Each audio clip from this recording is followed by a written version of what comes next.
Welcome to another Sunday night. Today my name is Joey Galvez. I don't know what I'm called any other day. I'm Joey Galvez. This is my friend Benjamin W. Morse. You guys That's are right. watching Explain Yourself. Today we have some really great guests. We have a really great guest on. We're going to talk a little bit about the book that they are campaigning with and some really cool stuff that they have going on because of all this craziness that's happening in the drag market. I'm just going to kick it right over to you, Ben, because we have so much to talk about so that you can introduce our guest. All right. So we have Phil Russert from Philbo Publishing. He's promoting Night issue 7, but also the Philbo Publishing line, which he can talk to us about. Phil, how's it going, man? Hey, how are you? Thanks for having me on. Oh, thanks for coming on. So I'll bring up Night because that's what's live now. I know you're not the writer of this book, but tell us a little bit about this and what people can get. So besides publishing my own written stuff and creative stuff, I publish people from other countries. This is Guido Martinez, baby, from Argentina. And I really like this book. I mean, obviously the art is there, but I liked the idea. It's basically mixing elements of fantasy, superhero, and urban action together. And it's the hero, Knight. He's the guy up front there. He's literally searching for himself. There are doppelgangers of himself that are pieces of his personality, his soul, etc., that he's finding and to help get his memories back and complete himself again. And while he's figuratively and literally finding himself, he's dealing with an evil sorcerer and his minions that are hell-bent on destroying everything. And issue 7 is actually kind of like Return of the Jedi in the sense that in issue 6, they got their rear ends handed to them by the bad guys. And there's a really good rogues gallery in this book. And I like when heroes don't always win. That's kind of why we liked Empire Strikes Back, right? So it just legitimizes the hero's journey when they don't win every fight and they got to kind of lick their wounds and come back. And that's really where we are with issue 7. Cool. Yeah, I think that's something I always liked I especially think of like those 90s Spider-Man runs where he just get beat all to hell, even sometimes a couple times an issue before he'd figure something out and pull out a victory. This is issue 7, and obviously there have been 1 through 6. Is this kind of an ongoing series, or is this something that's got kind of a 12-issue run or 10-issue or something like that? It's a 12-issue run for this story, with obviously possible ideas for future volumes by Guido, depending on obviously how well we go. Kickstarter is a little harder than usual these days, but the campaigns aren't doing as much as we used to. But we'll fund and we'll get going and we'll just keep plugging along. But it's 12 issues. Yeah, cool. And then are you guys going to take this into? I know you're doing some direct market stuff, which we'll probably talk a lot about. Are you kind of planning on just taking this to the direct market once it's done, or what's the game? Actually, issue 1 is in the catalog right now in Philbo distribution to be distributed to stores. He will be every other month distribution, so give him a little time to catch up. Yeah, sounds good. Yeah, it's a lot to do. We have some of the interiors here, which are really nice. Like a lot of books, this gives me like a cool kind of Valiant Defiant vibe. It's got superhero with a little bit extra stuff. The colors remind me of that. I feel like I say that about every other book that we have on the show, but it continues to be true at least. It's definitely cool. I think with all the revival stuff people are doing now, that I see kind of that that little vein of what was going on in the 90s that was kind of taking a lot of the cool things that were happening, but also we're going to bring in some stuff from TV or other genres and just really make it a little bit more rounded and not necessarily, it's DC's heroes, but I'm doing it this time sort of thing. Yeah, I mean, besides obviously being an action-packed comic book, it's got the relationship between him and that female character, Whisper, and Dragon's Breath, which used to be a villain who's now a hero. So it's got elements, character development, characters you can relate to that, I mean, isn't that like the best storytelling is when you can see a little of yourself in a character, or you can relate to what they're going through, So Guido did a very good job of humanizing the heroes, and each character has their own voice so that you can kind of root for them and relate to them. And again, not to be too redundant, but that's kind of why I really liked issue 6, the way they had to handle that adversity and not winning, and how they're going to come back in this really kind of shows character development. And what a hero is. A hero isn't someone who always wins. He's someone who, even when he gets knocked down, gets up again, right? So yeah, I like the idea of him. You mentioned like he's looking for these other doppelgangers that are kind of parts of himself. That's a cool hook. I mean, I like that a lot, and I think that's also something where I can certainly see that supporting just kind of this quest, kind of an ongoing thing. Oh, let's get this guy sort of adventure of the week, but also could build itself around a skeleton of a story that's got a little bit more to say about who this guy is and seeing different sides of him and things like that. But just more than hopefully just action and plot mechanics. Yeah, I mean, how many of us are? I'm 52. I've kind of figured out who I am at this point. But, a lot of younger people, it takes time. Life's a journey, and we're all discovering things about ourselves as we're presented with new situations all the time. And I think it's just something universal we can all relate to, is just finding yourself, how and why you do the things you do. And just with each life experience, you kind of figure out what you're made of. Yeah, definitely. I think having, a story that lets you do that, especially if you're going more than 4 issues or even 6 issues, where you're telling a movie-like story, and that's it. Maybe it can continue, but it doesn't have those moments to breathe that you have when you're in 12 issues. I'm reading the initial Savage Dragon run by Eric Larson, which was one of my favorites when I was a kid, and I kind of went through that again now as an adult, looking at it, and I was really struck by, while it wasn't Watchmen or anything like that, you got a really good sense of that guy's character. Right. He would say stupid things. He was grouchy at times. He said stupid things that caused real repercussions for him down the line in his relationships. And it's all like, oh my God, yeah, I've done that. And I can't think of a lot of other characters that can do that. Maybe Spike from Cowboy Bebop, who I think is a character that you got to see a lot.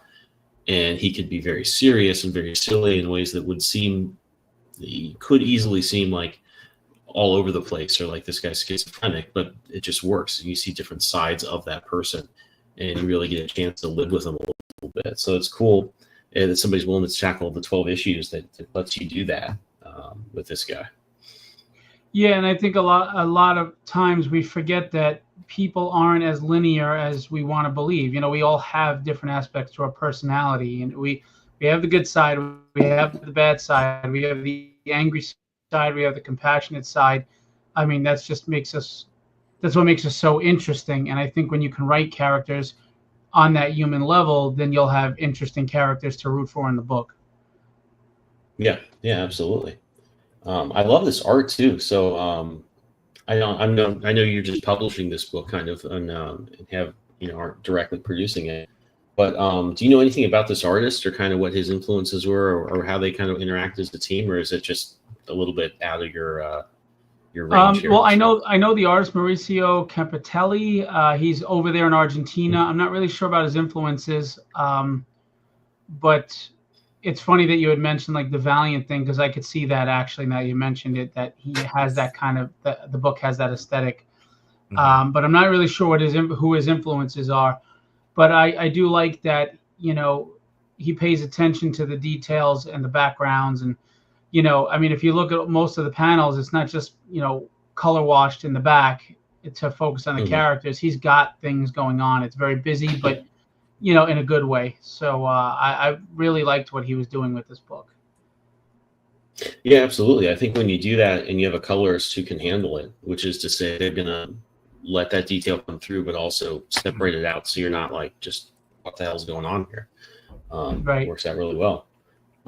So I should mention to anybody watching this now, or if you're watching this later in the week, you can go to, if you're watching this on YouTube, just scroll down. We have this link in the description. You can go to this campaign directly and back this book.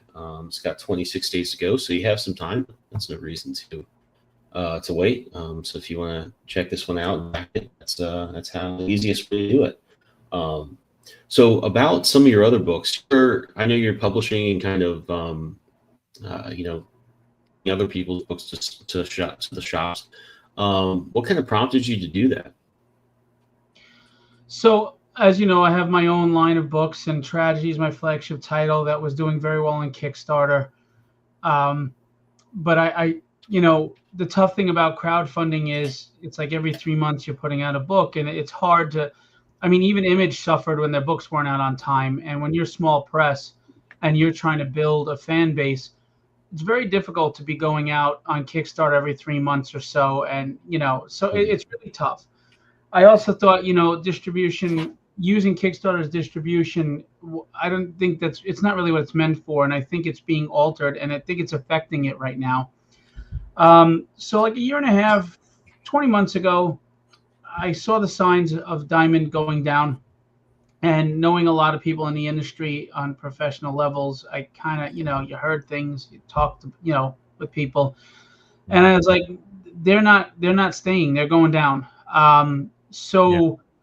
Through all my conversations, I pinpointed 2025, they were going to announce a bankruptcy. So I started working on the infrastructure of this because honestly, I'm not trying to disparage anyone, but Diamond was gatekeeping who they would distribute and who they wouldn't. And I believe in a free market. I believe as long as the book looks professional, like it doesn't look like your 3-year-old did the logo, let the free market decide if it should be sold or not. And, the back of the catalog mentality, it kind of irked me because,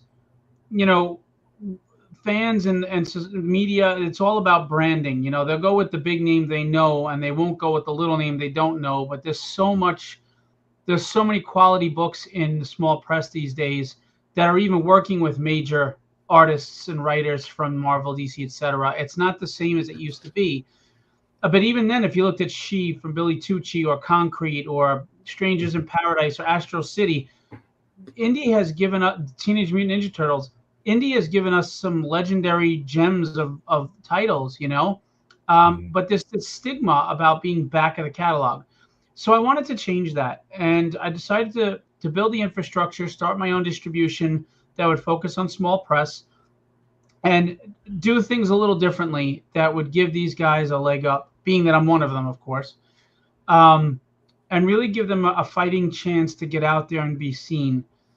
It's a grind, it's going to take its time. I'm new as well, so but I'm in for the long haul, and I'm just enjoying it. I just feel there was no outlet for the little guy, and it's about time there is, because right now there's a big change in the industry, and what better time than now to really get in there. Well, I've got tons of questions about that side of stuff, right? Sure. We can get into that on the second half of the show, because what we do with the second half of the show is we talk about the marketing and getting into the marketing, diving deep into the business of comics, because when we are front facing and looking at this on the page and looking at it as a consumer, right, it's different, and we're looking at the rewards and looking and thinking about how we want it in our hands, right, versus when we are trying to market this and put it in someone else's hands. So it's vastly different. So we definitely want to look at both of those sides of things. So before we get too far into the weeds there, because I've got tons of questions, let's go a little bit more through this campaign and talk a little bit more about the rewards, what they have going on, maybe some of the structures and the pricing and things of that nature, so that we can get people to, because essentially we want people to go and purchase this book so that they can have it in their hands. So are you guys are offering physical, right, even though the creators are overseas? Is that correct? Yes, correct. Because I'm publishing, everything is printed and fulfilled here from the States. Fantastic. How many pages? 28. There's a 6-page backstory, I believe, so it's 28 pages of story. Fantastic. And how many issues do they have so far? They have 7 so far. So yes, 7 of 12. A good jumping on point for new readers? Well, to be honest with you, it wouldn't be, because it's such a short series. It's not ongoing. Starting from number 1 would be the best thing to do. And again, we have PDFs for just $6 if people want to just sample size and give it a try to catch up. But like I said, this continues the story that started in 1. It culminated in a major fight in issue 6 that the good guys did not win. So, I mean, you could pick up the book and see what you think, but it would probably be better if you go to number 1 and give it a try. Even if you don't pick up 2 through 7, we have the catch-up options. What's the log line here for this book? So for those people who would like to hear that. Well, Guido has a different one than me, basically. So, it's just basically, I don't have it memorized, but it's a vigilante protector fighting against an evil sorcerer and his Praetorians, alongside Whisper, his love interest. While trying to discover and find himself, he's also trying to save the city. That's fantastic, and we got that was definitely fans of Valiant. What other fans do you think would love this book? Well, like I said, it has kind of a fantasy element to it as well. So there's, with sorcerers and necromancers and everything, there's a Dungeons and Dragons feel mixed in with urban street level fighting as well as superhero. So honestly, if you're into fantasy, if you're into vigilantism, and if you're into superheroes with meta powers, metahuman powers, etc., I mean, this would be for you. It's a blend of all of it. Yeah, I definitely see some DC and Marvel influence here. We got some. I'm looking through some of the pages here. It looks like we got some people who look very reminiscent to like an Apocalypse or some of the X-Men, right? And we also got somebody who very gives me this feel of like a Marvel character. So I really love the aesthetics and the look of this. Fantastic stuff. Thank you. Yeah, and so I wanted to ask you also about some of your other books. You mentioned Tragedy, the stuff that you work on. Kind of what are you? Tell us about Tragedy and maybe some of your other stuff. Like, kind of what kind of books are you working on? What kind of stuff are you trying to bring to your influences, things like that, in your stuff that's going to be coming out as we get down the line here?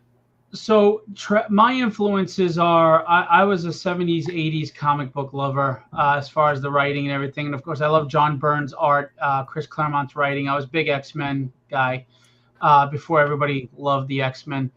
But I loved the art of the 90s. So Tragedy has been said to be written like an 80s book, drawn like a 90s book, which I find to be a great compliment. It's been reviewed very well by Chuck Dixon, Peter David, rest in peace, and Howard Mackey. Tragedy is an ongoing series. She's a female Irish assassin in Manhattan, whose father was the head of the Irish Mafia. Mysteriously was killed. She was adopted at a very young age by his right-hand man who took over the mafia, the Irish Mafia. Unfortunately, he's a sociopath who sent her away to train to be his assassin. So the first issue is 2 years after she's returned, and she's now like 28 years old. And she's in this vicious cycle of she hates her adoptive father, but she wants and needs his love and respect. So the more she does what he wants, the more she hates herself. But she's trapped in this cycle. We've most of us have been in some sort of relationship that was kind of toxic like that.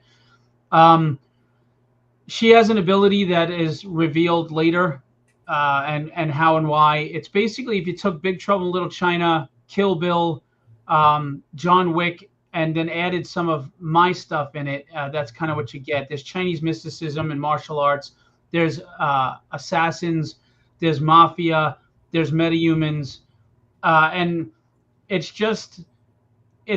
part of it's a character study on her where she's facing her own inner demons and her own insecurities and a life that she hates. And she doesn't think she can get out of it. It's like, how many of us every morning wake up and we hate our day job or we hate what we have to go through? And it would be, we just want to curl up in the fetal position. I don't want to face the day. Well, our strength is that we get up and face it anyway. Her strength is not that she wins every fight, but that she's in every fight. And I really wanted to get into a character that you feel her inner pain, but you rise with her victories when she overcomes, when she gets her ass handed to her. She's like, okay, what else you got? And in the first issue, it shocks everybody. The ending is shocking to everyone. She faces an adversary called the Breath of the Dragon, who has an ability that's never been used in Western comics before. I don't even know if it's been used in manga. And it doesn't go well for her. He is unbeatable for reasons that you find out in issue 2. And it's an ongoing series. I've written 39 scripts. I have stories through 75 issues easily. And I've been told that my dialogue is just real and it's solid. And there are 2 other characters in this, Joe and Tony, that are a lot of fan favorites because they're funny the way they rib each other. I grew up when you ribbed your friends, like you made fun of them. That's when you knew you loved somebody, that you cared about, because you were busting their balls. And they're those characters. So it's got a lot of surprises. A lot of people love that every book ends on a cliffhanger that makes them go, oh, wow, I want to see what happens next. And it's been reviewed really well. It's sold very well, both on Kickstarter and in conventions. But again, the hindrance is when you don't know when the next one's coming out, it slows everything up. So now she's monthly. She's live right now with a Bill Sienkiewicz cover. We have Will Spertasio with Alex Sinclair Colors cover, an Ian Churchill cover. And I think it's a great blend of solid storytelling and great art, which is what comics need to be. Very cool. Yeah, no, that really speaks to me as a writer artist, and it's probably artist comes first for me. I've always really had my trouble wrapping my head around how to approach, especially a complicated story with a lot of characters, because it's just not something I feel like I've been trained in. I'm not sure a lot of writers do go through any sort of training, but I've kind of been really constant that I'm an artist learning to write. And the way I really kind of found my way into a lot of stories and developing was taking kind of character conflicts that are at the base of characters, like you described her situation with her adopted father and her life and the challenges. And then the way I kind of found a way to make a compelling conflict was to take some of my character's insecurities or big problems or absolutely. Big obstacles in their life, and kind of build the villains to personify that in some way. So you've got, again, not just plot mechanics like, oh, we need to stop this guy from robbing the bank or doing this thing, and it wouldn't be great if we could do it, but also like they're really fighting for their own, sense of self in a way, or they overcome some part of themselves they don't like, or prove to themselves they can do something they've had a problem with. I think that always has a little bit more meaning. I go back to like the Rocky movies where he was, he's fighting to win the fight, and they couldn't get any more simpler than that. But he's really fighting for more than that, and especially like in the first one, he's fighting to prove he's not just some bum. That's really what it's about, in addition to what would be great to win. It's funny that you say Rocky, because that's my example. He didn't even want to win the fight. He just wanted to know that when that bell rang, he stood toe to toe with the best, and he was still standing. And I love that you use Rocky as an example, because I'm a sucker for that stuff. I'm a sucker for the blue collar. I mean, the Boy Scout Superman and Captain America. I could do this all day, and jumping on the grenade, and but they're flawed. There's those insecurities or those parts missing of them that they're trying to discover, and I think that's absolutely compelling. And yeah, who doesn't root for the underdog? And even though tragedy is centered on her, it's an ensemble cast. There is quite amount of villains, and I honestly am very proud of my rogues gallery.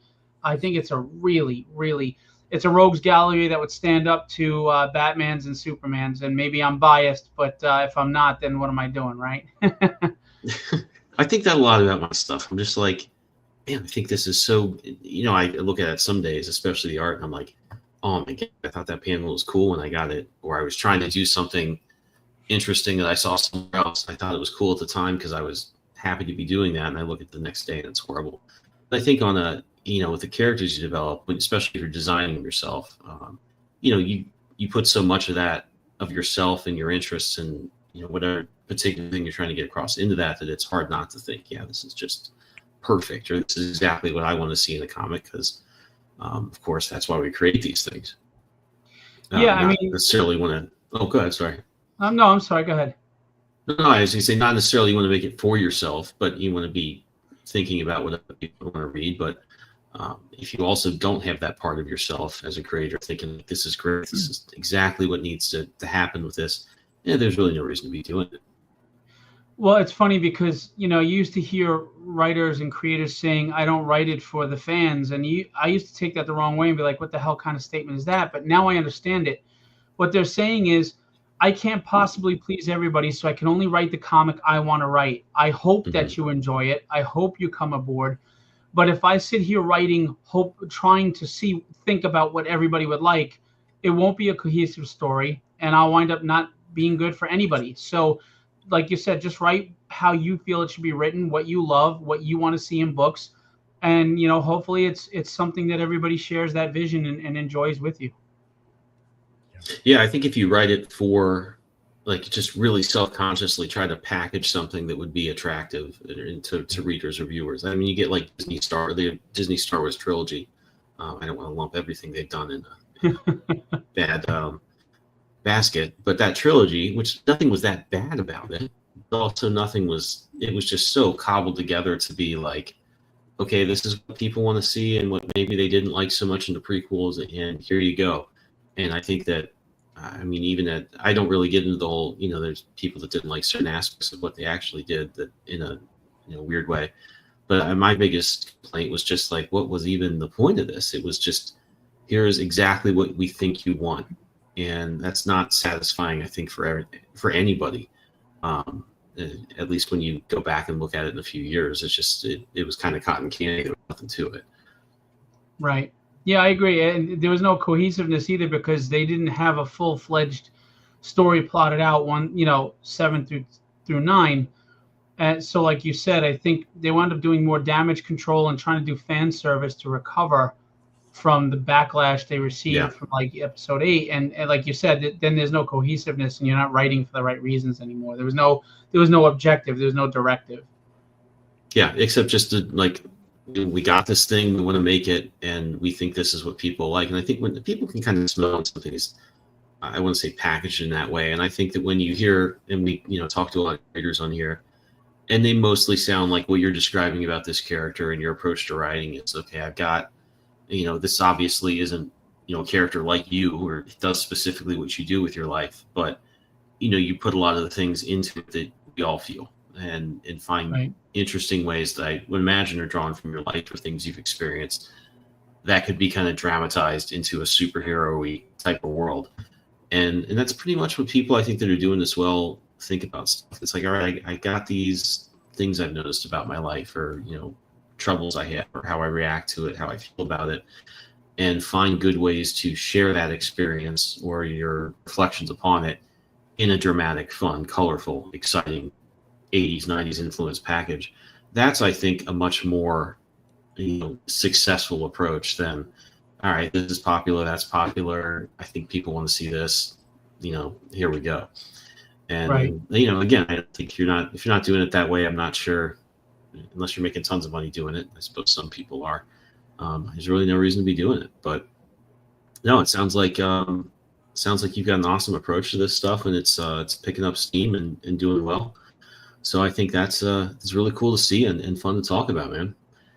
Thank you. By the way, for having me on, I always offer a Tragedy #1 PDF as a thank you for hosts that have me on. So if you guys would like, I'd be happy to send you issue 1 in PDF. Oh yeah, absolutely. I'd love to check it out. Cool. So we're going to take a quick break here and play a couple messages from some of our partners. And when we come back, Joy, we'll ask about some of the business side of stuff. And since you've got so much going on there, I think that's going to be really cool. Click that mouse and warp into All Ages of Geek's website, your ultimate portal to everything geek culture. Here you'll find articles that speak your language, from the latest anime buzz to the coolest tech trends. Our mission? To celebrate geekdom in all its glory. Whether you're a gamer, a comic enthusiast, a 90s kid, or an anime aficionado, we've got something for you. Dive deep into them with All Ages of Geek. Your comics take a lot of time and effort to create. Way too much to have them get damaged while shipping to your backers. Gemini Comic Supply mailers keep your comics safe in transit, and with the code GeekCollective10, you can get those mailers with 10% off your order. That's GeekCollective10. Enter it at checkout to get 10% off. And we also want to mention, of course, W. Joey, tell us about W. Yeah, W, and thank you for allowing us to play those trailers there.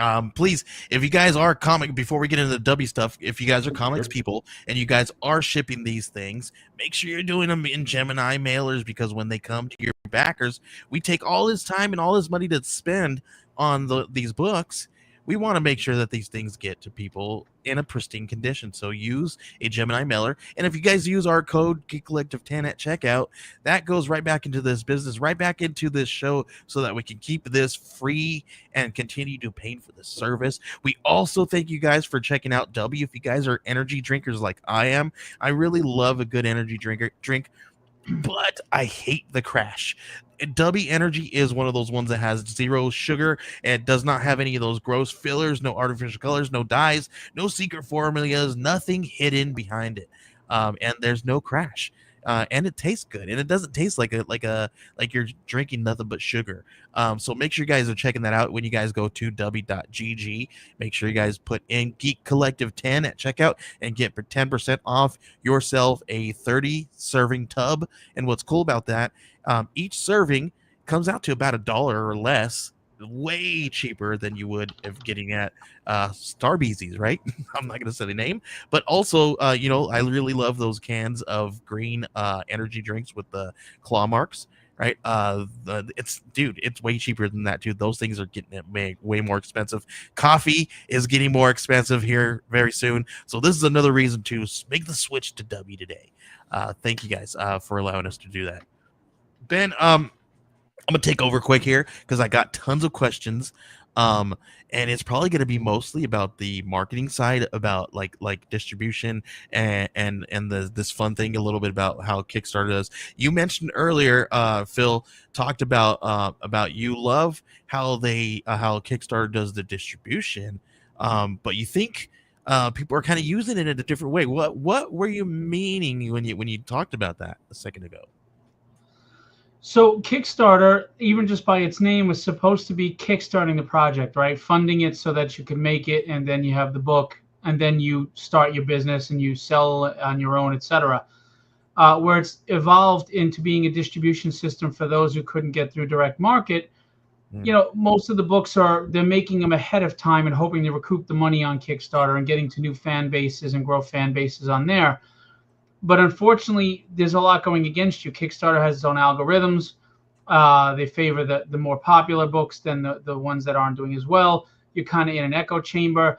You have to raise your prices. A $15 book instead of $5 on a shelf in stores. Because of the way Kickstarter is structured, you can't just keep doing campaign after campaign every month.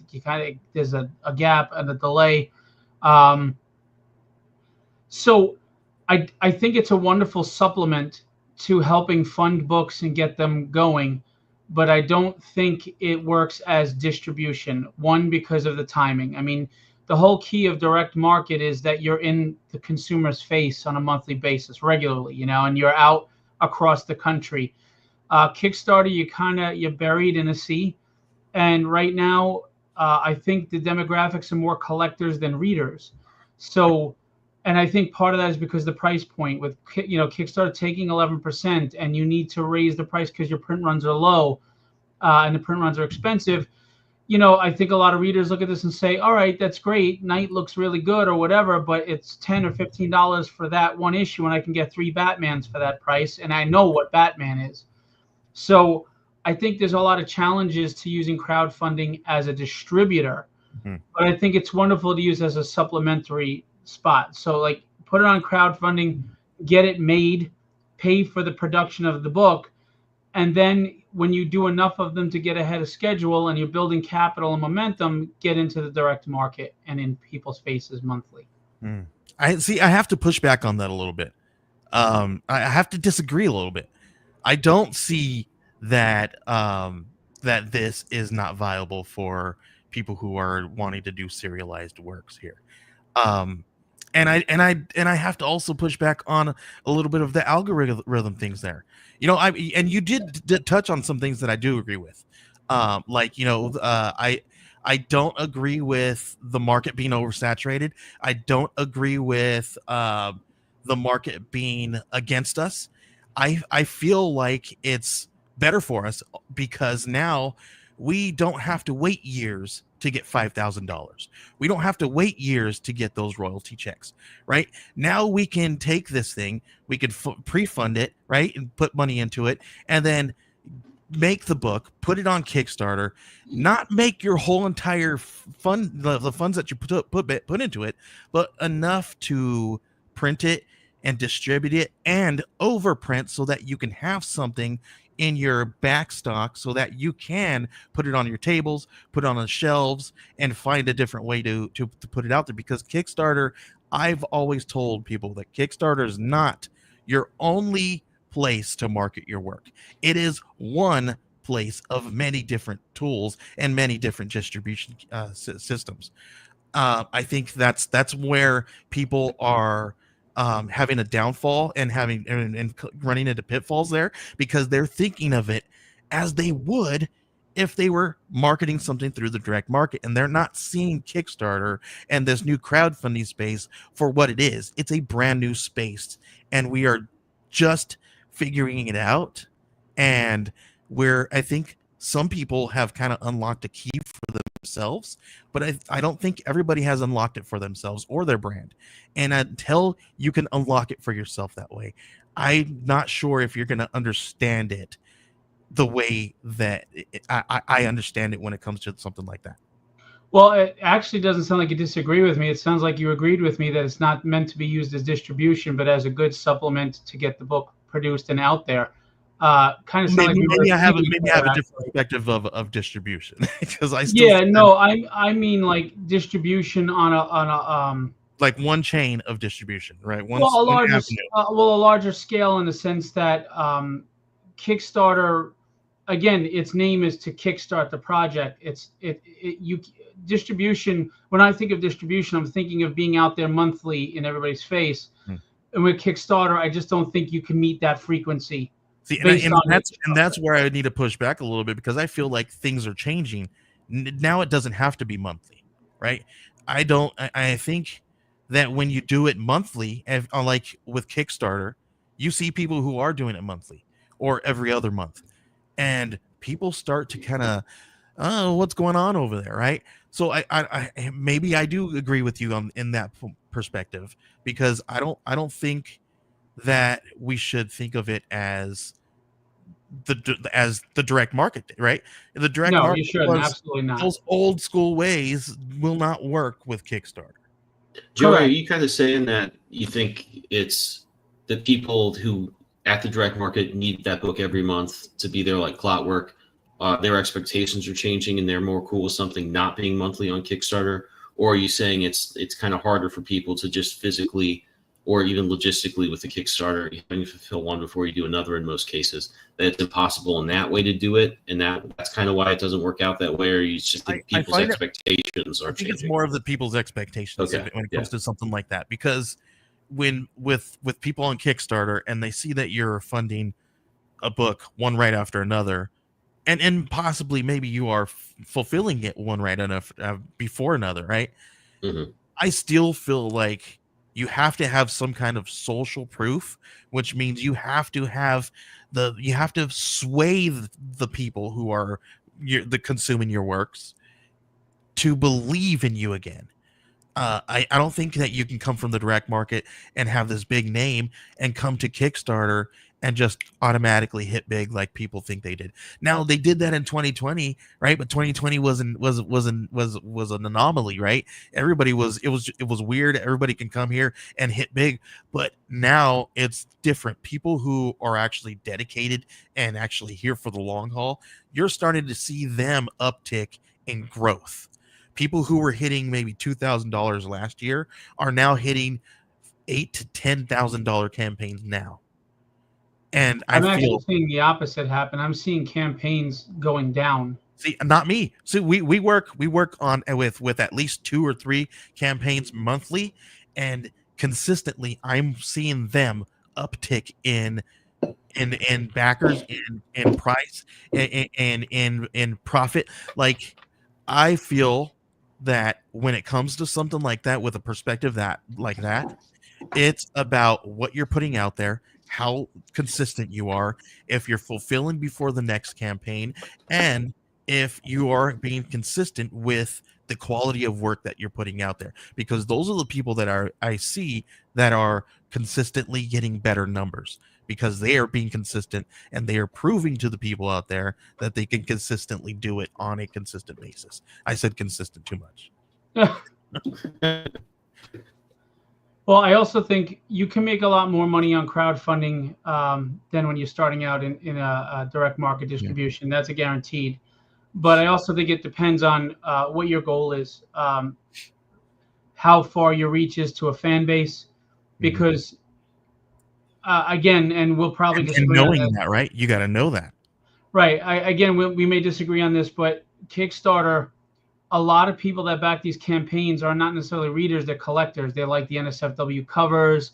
They like to get the graded books. They like coins and swag. And you'll have your dedicated readers, of course. And then there are some that are readers, but they're like the $15 price point, a $10 price point, maybe more for them. But you're guaranteed that your demographic in a store is a reader. You know, they're there to read. Again, I might have to push back on that again. I feel like if you know your base and you are, I don't want to use the word pander, but if you're pandering to your base, right? And you know what they want and you're giving them what they want. I don't think that's the case. Well, again, giving them what they want. If they're collectors and they want swag and stuff, then you're getting them to come to the campaign for that item that they like, not necessarily to read the book. So you're getting a different type of customer. Now, we need collectors, obviously, to supplement in the economy, but like maybe this campaign, the collector, he likes coins or metal covers and you didn't have that, so he didn't back this campaign. But if someone loves the book and they're a follower or reader of the book, they're going to back that campaign regardless of what swag you have or what cover you have, because they're invested in the book. So it's a different demographic that you're targeting. So how would you say somebody can get to that point to where they can get both?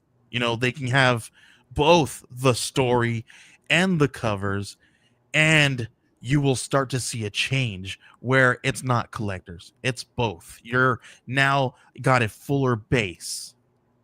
That's a great question, and I don't know if I have the answer, because like if you saw the tragedy campaign you had there, we did 13,000 and we did variant covers and people enjoyed them, and we had the foils, but we also got the readers in. So I don't really know if I have the answer. I mean, because at the same time, there's a lot of people like that gentleman said about NSFW, they're doing really well and nobody's reading the books. They just enjoy the covers, or they like to if they're limited editions, they like to encapsulate them in in CGC slabs.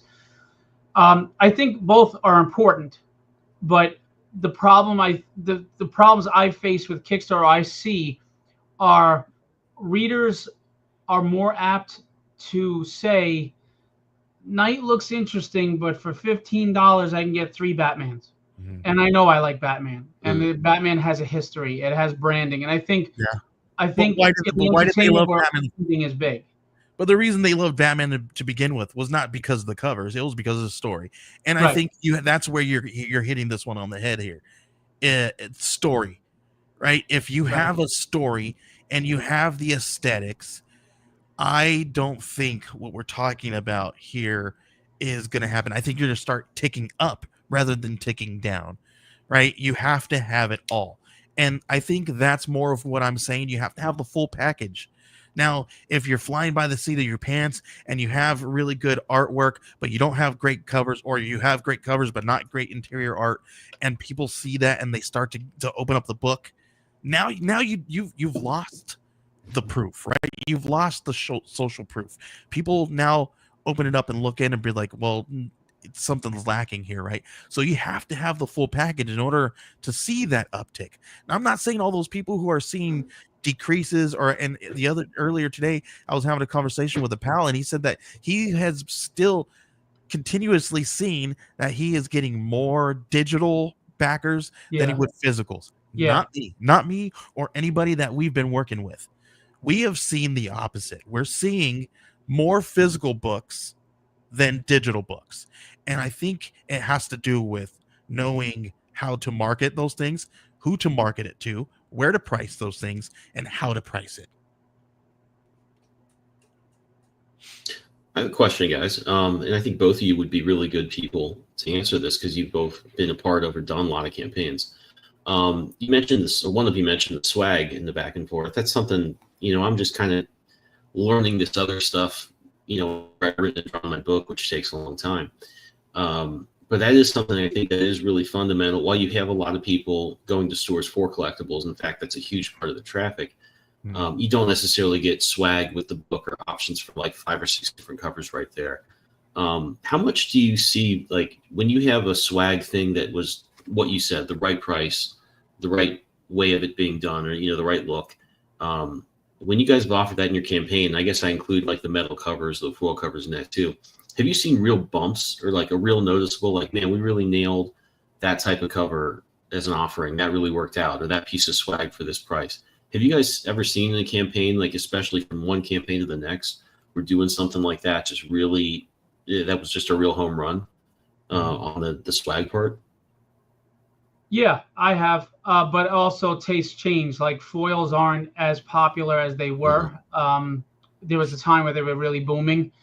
But going to what he was saying, if you keep your eye on what's trending or what's new or what the fans are asking for, and you make the right shift, then yeah, you're going to see that specific swag is really popular or did really well for your or even an artist that you use. If they're an artist that's really upticking right now and people are really paying attention, and you can get them to do a cover, it becomes a collectible to them. It's just a matter of knowing when it's changed, right? When that swag is no longer the in swag. Yeah, I feel like, yeah, I've seen tons of things hit good, right? Like we recently saw our friend CJ Hudson. He offered a bootleg, a fan fiction book, right? And that thing hit big. That thing like boosted the heck out of his base, right? Just because of that. That fan fiction book got his artist a DC job, right? It pushed his algorithm up, it pushed his fan base up, and the next campaign that he did, he hit 12K, right? So I've seen that happen. I've also seen things not hit, right? And it's like some of my stuff, right? And I'm gonna say, like, some of the buttons nobody cares about anymore. Stickers everybody loves, because just throw a sticker in there, everybody loves putting them on their water bottles. But like, buttons don't really do well anymore. Pins are really hard to get people to win over on now. Where they were really good, people used to run just pin campaigns, and those are really fun and everything. But I don't think they hit as big as they used to, like in 2020, right? When everything was getting big. But I think where a lot of campaigns kind of fail with the swag is by not connecting it to your story. If you're just throwing out, I just want to throw out a button or a sticker, or not, well, I mean, those can work out in thing, but like if you're like, I want a challenge coin, but it has nothing to do with your story or what, it's just randomly in there and cool design, awesome, but it doesn't fit your story or your aesthetic or goes along with the vibe of your story, right? Like recently we did some tarot cards, right? We're going to be doing tarot cards again with this campaign because it's part of the aesthetic of our story, right? Our story takes place within the occult, right? And then tarot cards are part of that, the occult, right? So what we're doing is we're printing these really cool. This is an example of one of the other ones that we did. We have some new ones that we're going to be doing, but we're doing tarot cards, right? We had somebody draw this for us, and they did this amazing artwork, right? And this was for one of the characters, and we designed the back of it to look like a real tarot card. And eventually, what we're going to do is, because with all the stories that we're going to be doing, some of them have a lot of things that to do with the occult. We're going to offer a tarot card with every occult style or horror style book that we release. And eventually people are going to be able to collect these and have a whole deck, right? Now that's one of those things where I see what the people like. I've played around with this kind of campaign with put these things in our campaign, and people really liked it. They really love those things. So I said, okay, cool, I'm going to play around with that and put this in there, and then give this really cool collector thing with it, right? But I pandered to the collectors. I pandered to the people who are reading the book, who actually want to follow the story. And now they are all now. It's kind of like a full package now, right? We got these collectors, we got these readers, all on this stuff, right? So that's kind of what I feel like. Some people just they don't want to put a little bit of thought into it, or they just want to put it in there because they're like, oh, somebody will buy it up. Yes, someone will buy it up, but test the market. Well, right. The other thing that you run into with that too, though, is whether it's stretch goals or these add-ons, that's more print cost. That's more, more on your bottom line. So, Yeah. which means you've got to raise the price of the book, because Kickstarter is going to take its 11%, and your print cost is going to be high, because even on a solid campaign of 300 people, that's still only 300, 500 books. So you're not really hitting the tier pricing that gets you into an offset kind of cost. And then you're adding in all the swag that you want to purchase. So you do have to be careful in where you go with that. I know I'm not supposed to be the interviewer, but what do you think about stretch goals these days? Do you think that they serve the same purpose they used to in Kickstarter? And do you think they're as effective? Because they used to be incentives, free incentives to get people to want to up their pledge. I don't see that happening. No, I see it as an extra thing added to your package and be like, hey, cool, I got more of this stuff. It's not like it used to. No. You're absolutely right. People used to have them beyond their funding so that you can continue to get people there because I want more stuff in my package, right? And then, or I want a brand new tier so that it can upgrade to it. That's the way it used to be, and I don't think it is that anymore. I think it's more of free stuff that people get in with their package already, because you're absolutely right. People are having to kind of meet those standards or bring their cost up to on a certain thing else so that they can give something else for free, right? We had to do something like that too. We recently, the way we here's a good example, like people who offer free shipping, it's because they've already added it into the cost of your book. So you're paying for the shipping, you're just not paying for it extra beyond the book. It's added within the book. Right. So people do that as well with some of these other things, right? They also say, okay, well, if I'm going to hit this, I know I'm going to hit this, I'm going to add in, $2 more on this because I have to make it, right? Another way to kind of, even that out is to do some of those things in-house, right? I recently bought a button maker so that we can make buttons. I have a friend who has a large capacity printer, so now we can actually print these stickers and these buttons in a high quality fashion so that they look very professional, like they did if we were ordering them from somebody else. So now those are going to be done in-house, and now that cost is because I already paid for that cost. Now that's not going to be an extra cost every time that I offer a button in my campaign, and now I can give that to people for free, right? That's another way you guys can do that. We got a question here from BMD Nerd. He says, when I buy physical, I don't even pay attention to the stretch goals. I'll get what I get. And that's true. I think I think so too. It's become that, but there are people who follow the whole campaign and jump on. Now here's the thing. When I used to back Kickstarters way back in the day when in its infancy, right? Which is crazy, people. It's been around since like 2011, 2017, something like that. It's been around for a while, and I remember backing campaigns where they created this whole thing around their entire campaign. It was like bringing you into the whole story.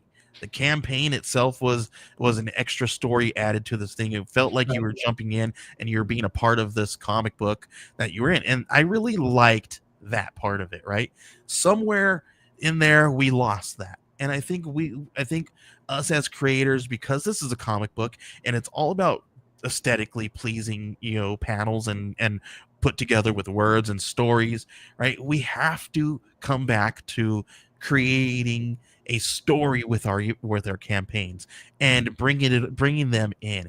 And once you do that, I don't want to say guarantee it, but you will most likely see an uptick in your readership or your growth in your base, because now you're bringing them into the fold rather than just trying to get their dollars. Another thing, though, that you kind of touched on it, though, that you face, though, is unfortunately, and I don't mean this to be mean, but anybody and his mother can do a comic book now with crowdfunding.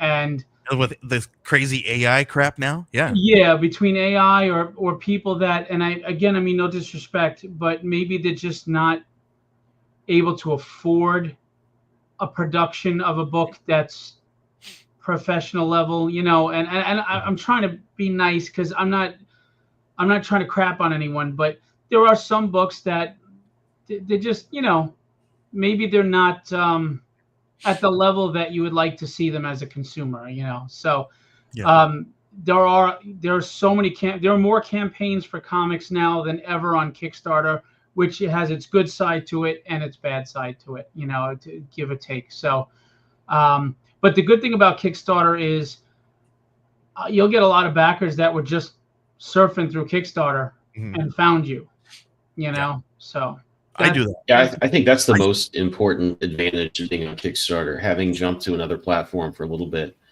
I don't think you can compete with the foot traffic that Kickstarter has. Agreed. Yeah.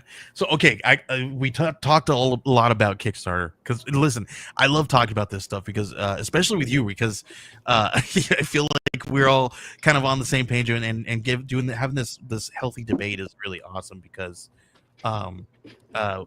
even though we have difference in perspectives, I feel like it's very healthy when we can kind of see the other side of things. Of course, yeah. This is how you grow a healthy industry, is having these conversations and perspectives. And unfortunately, I think for the last 30, 40 years, the direct market has gone this one way, and I think it had a lot of flaws. And those flaws have now been exposed greatly in the result of Diamond going down. So, yeah, these are the roundtable discussions that need to be had instead of just saying, oh, this is how they always do it. Let's do it. No, let's talk. Why do you think this works? It doesn't work. And what is your solution? And that's healthy. It's important. Okay. With that said, I want to know, how does Filbo distribution work, and what's the solution that you are trying to, end here? So, as everybody knows, Diamond went down, and they went quickly once they lost the big publishers. I don't know if everybody's aware. Diamond basically was giving 50 to 60% off plus shipping to all these stores. They were also giving them what they call a net 30 or net 60, which is the stores get invoiced later. They get the product and they can pay for it 30 to 60 days later. Unfortunately, which is not done anywhere else, right? Thank you. It is not done anywhere in business world, anywhere. And bulk pricing is the backbone of all businesses. But this was the practice that the stores were experiencing, which was in favor of the stores. And don't get me wrong, stores struggle. They have their overhead. It's not easy for stores, but this is in favor of the stores. Unfortunately, this has been exposed now because Diamond, part of their reason for going down was unpaid invoices in the millions. Who suffered from that? I'll tell you, the publishers, because the publishers didn't get their payouts. They didn't get their books shipped to the stores. And they got all the ugly eyes looking at them. Yeah. And then the consignment inventory is now being sold off. Oh, that thing is wild. Yeah. That story. So, and the stores, they suffered a little bit as well because maybe they didn't get their product, but they never paid for it because it was a net 60. So the stores that and now because of all those sneering eyes that are over there looking at the publisher, because people think that it's the publisher's fault, and now there's a broken relationship between the LCS and the publisher. Right. So the stores didn't really suffer from Diamond's loss, but the publishers did. Badly. I mean, there's some of them are lucky they're still in business. Yeah. So Filbo also has a 60-day FOC order window that overlaps each month for monthly distribution. But we are prepay on the website. You can put your stuff in the cart and you can pay any time within the 60 days. You can put it in the cart on day 1, and on day 59 you can pay, which I think is very fair to everyone because, one, the publishers now have their money in an escrow and it's guaranteed they have their money. 2, I'm guaranteed to have the money, so I'm not screwed. And 3, the LCS has more control over their finances. I mean, what if that invoice comes in net 30 or net 60, and that week your kid needed braces or you had a bad sales week, and now you're like, oh crap. And this is why they weren't paid, because stores didn't have the money. Well, now you know I've paid. There's no hidden costs. There's no hidden surprises. The shipping is calculated right there on flat rate. Everybody's good, right? Which also means the publishers aren't waiting 60 to or more days to get their payout. They get their payout 48 hours after I receive the books. And then I ship the books out and everybody's happy. Also, because we're indie and, they're not ordering thousands from us, it's one shipment every month. So they're only paying for one shipment. And if there are weekly releases, they just have to hold them to that week. Now, you hope that stores honor that and they do the right thing. If they don't, then, once you find that out, you deal with it. But I'm pretty sure stores will hold to that, because that's, Lunar sends the books early. They get them 2 weeks early and they hold them, nobody wants that backlash. So what I'm doing is it's mutually beneficial to the publisher, myself, and the store, where everybody gets what they wanted, everybody's protected, and everybody's safe. And it's a monthly distribution. We'll distribute periodicals of all different types, whether it's a hardcover omnibus, a one-shot, ongoing mini-series, graphic novel. We're happy to do that. We got prose books, and we even have action figures. To all this, and we originally were just going to start with North America, Canada, United States, but we have stores internationally overseas, Poland, Australia, the UK, all signing up. I've got a question pertaining to that. How many local comic shop partners do you guys have that if I were to bring you my book and I wanted to distribute it today? So we have over 400 signups now. Now, between Canada and the United States, there's just under 2,300 stores. Being that I'm a new distributor and starting out and I'm doing things differently, some people are resistant to change. I was hoping for a 10% turnout. We've more than doubled that. So we're doing very well with signups. And I get at least 6 to 10 a day. So they just keep coming. And we've only launched the first catalog 2 weeks ago. So signups have been very healthy, and very excited about that. Orders have come in, and the good news about orders is I wasn't sure if they'd just be ordering like the big guys like Zenoscope, Antarctic Press that we have on board, Heavy Metal. They actually have been ordering a nice, healthy, diverse amount from all different publishers that we have. So the stores that are signing on are very supportive of the independent market. And we're very excited about that. Like AC Comics does FemForce since the 80s. They were actually Diamond's like 7th account ever. They sell very well. Some of these publishers like Dren Productions, they sell very well. They may not be that mainstream that you hear about, but they have their fan bases, they have their followings, and they do make money for stores. So very excited. We have other plans coming. With the catalog, everybody's book gets a full page of its own, so that you're not lost in the shuffle. We don't believe in back of the catalog here. We have the order form on the homepage for fans to print up or check off and send to their stores. For example, especially if you're in a state that maybe your store is 50 miles away or there isn't a store, or maybe you like to go through Midtown Comics and it's on the other side of the country, you can send that order form in to them for what you want for monthly releases. We're working on our own new version of Wizard magazine. Of course, it'll be titled something else, to highlight independent and small press, just like Wizard did with the mainstream. I've got an idea. We might have to partner on that because we already got a magazine that's doing that. So we might need some investment. Oh, very nice. Very nice. We're looking for some investment on that. So there's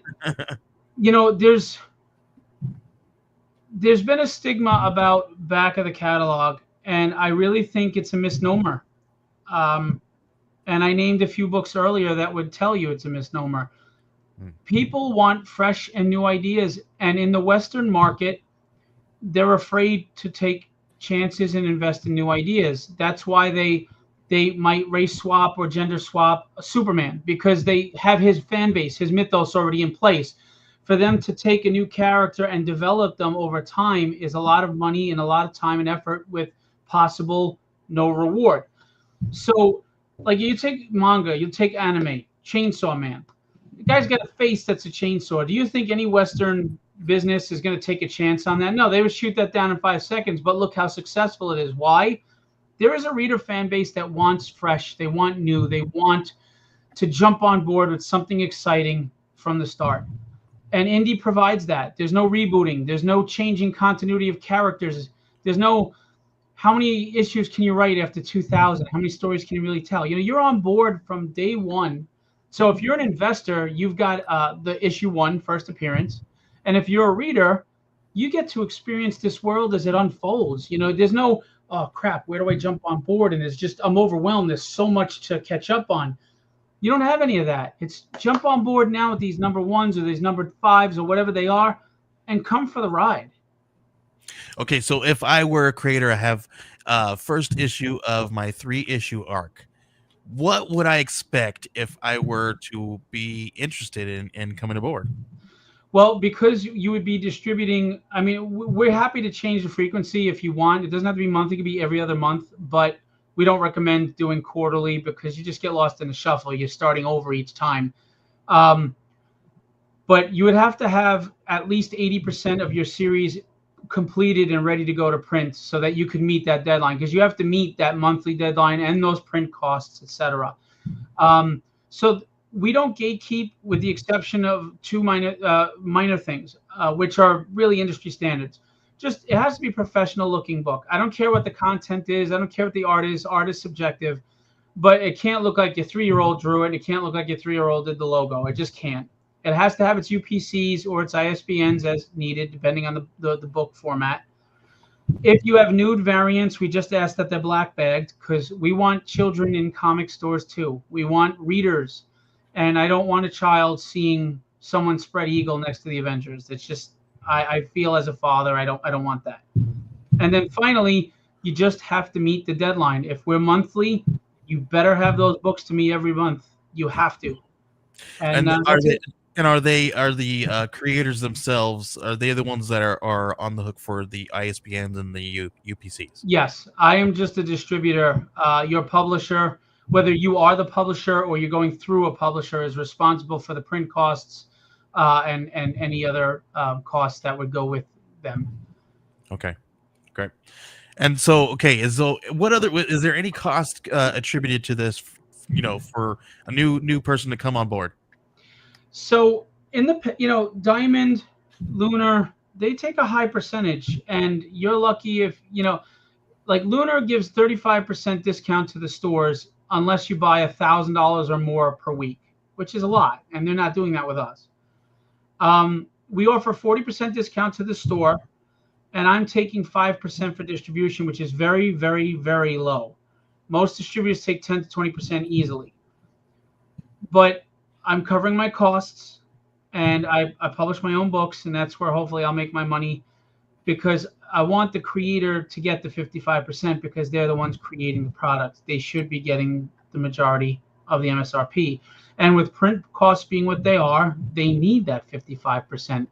I mean, the print cost alone is probably covering 53% of that MSRP. So, you know, they're walking away with 10 cents a book if you're lucky. So they need volume to get the print costs down, because offset printing is very difficult for these guys, because they have no idea what these orders are going to be. And for them to invest in the print run for 3,000 books and they only sell 500, that's detrimental to them to hit their overhead. So, I mean, like a guy like, you know, a company like Zenoscope, they've got a history. They can go by market history and kind of get an idea. So they can do offset printing, get that print cost down, get me my books right away. But someone like me, explain to those who don't know what offset printing is. So print on demand is how many books you need, you print them. Like if you have 10 books, I just need 10 books. But the problem is it costs more per book when you do a low print run. Offset printing is basically large scale, large number printing. Different printers have different numbers that they say would be their offset. But like, for example, 2,000. I want 2,000 books right off the bat is offset printing. Boom. And you tend to get a lot lower price. Like some printers, if you do 3,000, you can get as low as $1 a book, maybe 70 cents a book. But when you do print on demand, you're paying $2.75 a book, $3.10 a book. Some people have gone crazy and they're like $4.10 a book. So it's very hard for these guys when they can't do offset printing right now. And even more, they're getting to a point to where they're almost $6 a book, depending. Yeah, it's insane. It's really insane, and I don't think some of the LCS understand this. You know, that these guys are lucky if they walk away with 10 cents, and the LCS is walking away with $2. Now, is $2 a huge profit per book? No, but the publishers would kill for that, and they're the ones creating the content. So, you know, giving $2 to the store per book and 10 to 20 cents to the publisher, you know, it's still in favor of the store, but we're doing what we can, right? The structure that was in place for 40 years is a difficult structure because, as you said earlier, there's no other section of retail that ever operates like this. I do not get to go to Amazon, get my stuff, and they invoice me 60 days later. And even when I don't pay that invoice, they're still giving me product. It just doesn't work that way. Yeah. Yeah, absolutely crazy. Listen, we can go on for days talking about this stuff because this is those things that are in the forefront of our minds, right? Because we are all everybody who is a comic book creator is looking at Kickstarter and looking at the DM, and they all have got these questions. We all have our arms up, like, how do we do it? How do we break this? How do we get into breaking the mold and getting out of surpassing what you have done in the past, right? Like if you're sitting at $2,000, how do you break through that and spend and make more of a profit or get more books out, right? So this is a really great conversation that's probably going to take 5 hours because it's a lot. And I don't think we're listen, if you guys want more questions, reach out to Phil. He's got some great stuff here. I think this is one of those things. There's lots of distributors out there now, right? We got more than the one that we did have, in the past, which is great, right?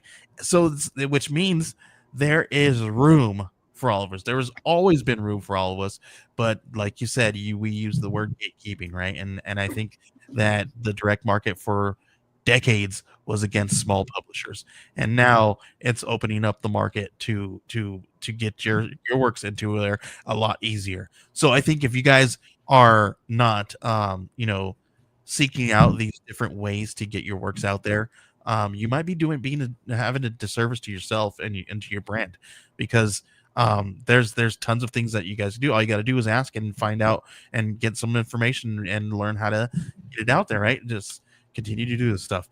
Ben, let's move on and talk to a little bit about some of the other books that we got to talk about, and then we got to get out of here because we're a little over on time, which is fine.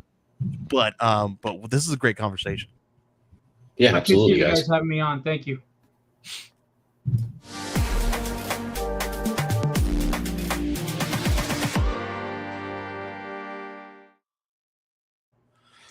We're going to be talking about some of these amazing Kickstarters that are either live or about to launch here. This one is Department of Meta-Human Affairs. This is from our friend Corey DLG. This is issues 1 through 5. This one follows. There is a if I can remember the log line. I'm probably not going to remember it word for word, but there was that's fun. But it's like X-Men that smashes into the West Wing, all that stuff is fun. But the log line to this thing is there's an explosion that happens. There's a bank robbery, and the explosion happens, and the metahumans are to blame. and just like in political fashion, the country has to figure out a way to regulate that, and the way they did that was through the Department of Meta-Human Affairs. So they're going to regulate these soups, and because they're beginning to hurt people, and big crazy things are happening. Right? We see a lot of that stuff, that amazing storyline happen. It's a fun one, so definitely check this one out. Issue 5. So you got a lot of really great content to consume here. Just 22 pages. You're definitely going to want to check it out. He's got 8 backup pages there in this one as well. It's coming soon. So this one's notified me on launch. So all you got to do is search Department of Meta-Human Affairs, issue 1 through 5, and click notify me on launch. All right. And we also have in pre-launch, Remember Part 3, the intense jaw-dropping finale of this kind of hard-boiled crime series. Yeah, this is one that we are actually helping publish with our pal Patrick Foreman, who it happens to be. We met him when he had a book through Direct Market. I was working with Scout Comics when he had this book, and it was coming out through them. It was called Black Cotton. So and that's a really, really amazing book. They now have the rights back to that, and they're going to be doing some really cool stuff. So you're going to want to check this one out, because this is going to be issues 1 through 3 and the full trade paperback. But what you're going to get is, if you are fans of Black Cotton, if you're fans of Black Cotton, you know that one's not colored. So they're going to have 8 pages, first ever colored pages of Black Cotton in the back of this book. So definitely check this one out. If you guys are on Kickstarter, go to Remember Part 3 and hit notify me on launch. This one's coming up very soon too. So we're helping them build this campaign out. We're helping them publish this thing. And then we're going to be bringing this one to you guys, and it's going to be on our tables. We're going to try to get it out into the direct market as well. Again, we got so many different avenues that we can take and get it into the direct market. Who knows? You might see it in Phil's neck of the woods there.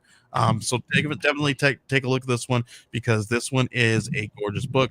It follows 2 detectives, a brutal murder that unearths a bloodline secret, and one detective's darkest past coming to light. And you can get all 3 issues and the full trade paperback.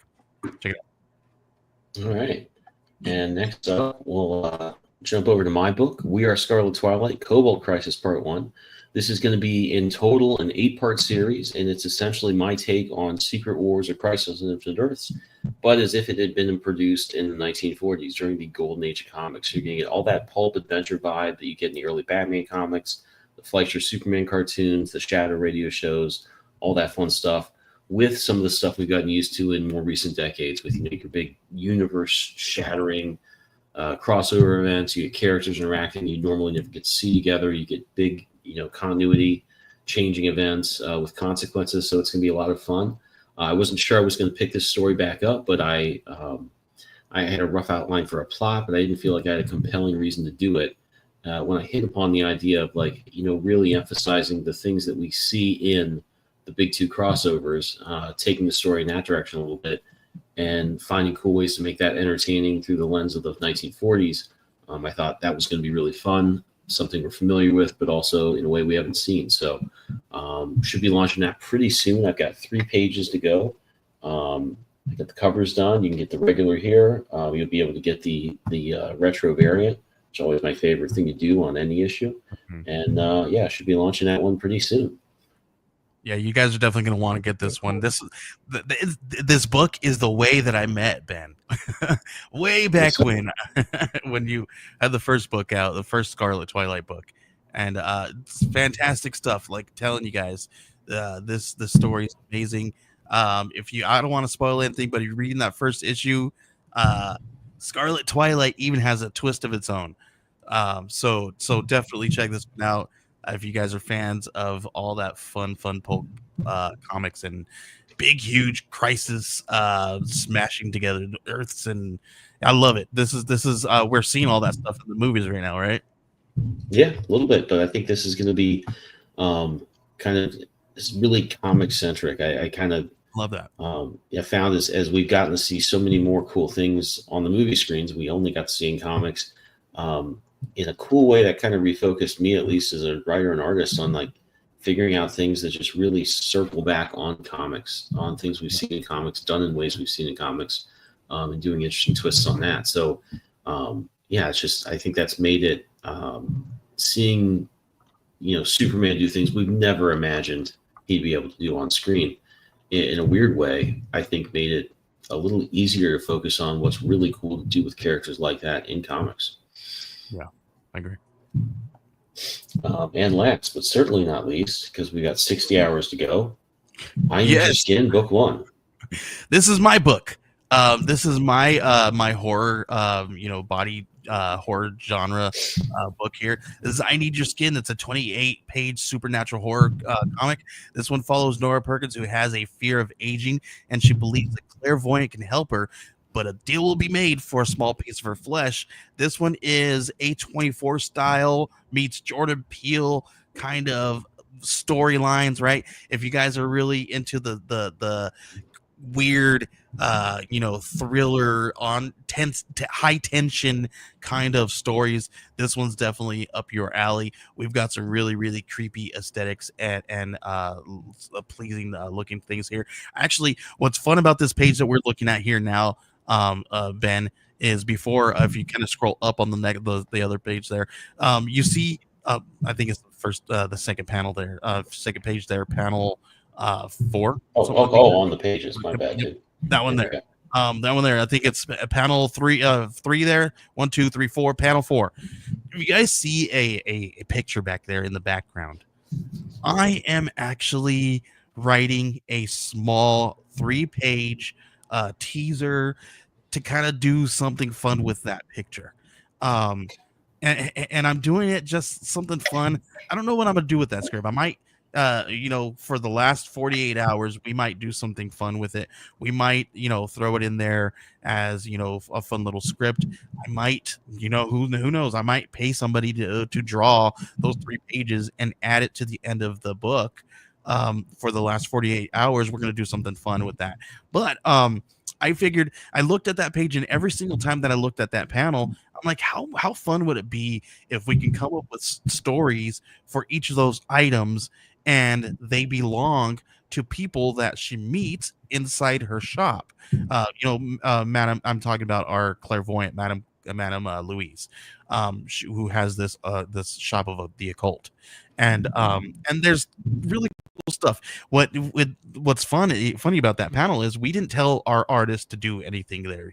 He picked all those really cool items and put them on the shelf there himself, and every single time I see this page, I'm like, how cool would it be? What kind of idea would I come up with that crystal ball? What would I come up with that skull or that bat in the background? Like, how cool would it be if those were items that belong to people that she quote unquote helped? Because if you read this book, you'll know that it's not really helping them. She's got ulterior motives. So I don't know what I'm gonna do with it. Maybe I'm just having a little fun with it. But definitely check it out. Check this book out, because you're definitely going to want to grab this one. We are at 60 hours left. We are at 2537, 2,537. Listen, this is one of those things that I was talking about. We put this thing at a low cost, right? At a low funding rate, because this is my first story that we're doing in this genre, number one, because before, what we were publishing was an anthology magazine where we have 10 comics, 10 articles, or 3 comics, 3 articles about comic books, right? And so people, we feel that we had to kind of convince people to get on board with this new kind of genre. So what we're doing here, we made it very, very affordable for you guys. Yes, each issue is $15, but our early birds were able to get this half off. If you order a second issue, you can get the second issue for $7. So you buy for 15, you get a second issue for $7. What that does is you get it. Listen, we're basically giving that thing to you for free, and you give it away. We always like to have fun with it and say, give the second issue to a friend and give them the gift of fear, because we just want this thing out there, right? Because the team that we're working with is Alan Dunford, Brian Belando, Dave Lentz, and their whole team. They are a comic book studio on their own. They are called Rabbit in a Hat Studio, and they create amazing works called Grandma Chainsaw, and they got a new one coming up called Beneath the Lighthouse that's going to be hitting Kickstarter very soon. They do works with Bad Bud Media, so definitely check their things out. But they do some awesome stuff, and when we came up with the story, we felt like it was right up their alley, and we're going to do some really fun stuff with this space. We have lots of fun things that are going to be planned out for this. I have a wild story that I've told Ben that we're gonna work on with this thing, and I think he and Alan and the whole crew were really excited about the where we're gonna be going with this. So definitely check it out. All good. Well, I think that'll do it for unless I've forgotten anything in the show. So we'll probably just wrap it up. We've run a little bit over and get to that. But I want to remind everybody to head over to Kickstarter at the link right below and check out any of those books we talked about. But also definitely check out Night Issue 7, Crossfire. It sounds like a really fun book. And in addition, a lot of great stuff coming out from Philbo. Phil, really appreciate you stopping by to tell us about all this stuff. I think this was a great, thank you. Just great conversation and so much interesting stuff about the behind the scenes things that go on. Just getting those books in the shops and ways it can be done and some of the stuff that's gotten us where we are too. So I loved listening to that. It was great. And I hope everyone watching has enjoyed it as much as I have. But I think we'll see everybody next week with some more great comics to talk about. Thanks for having me on, guys. I appreciate it. Thank you. All right. See y'all next week.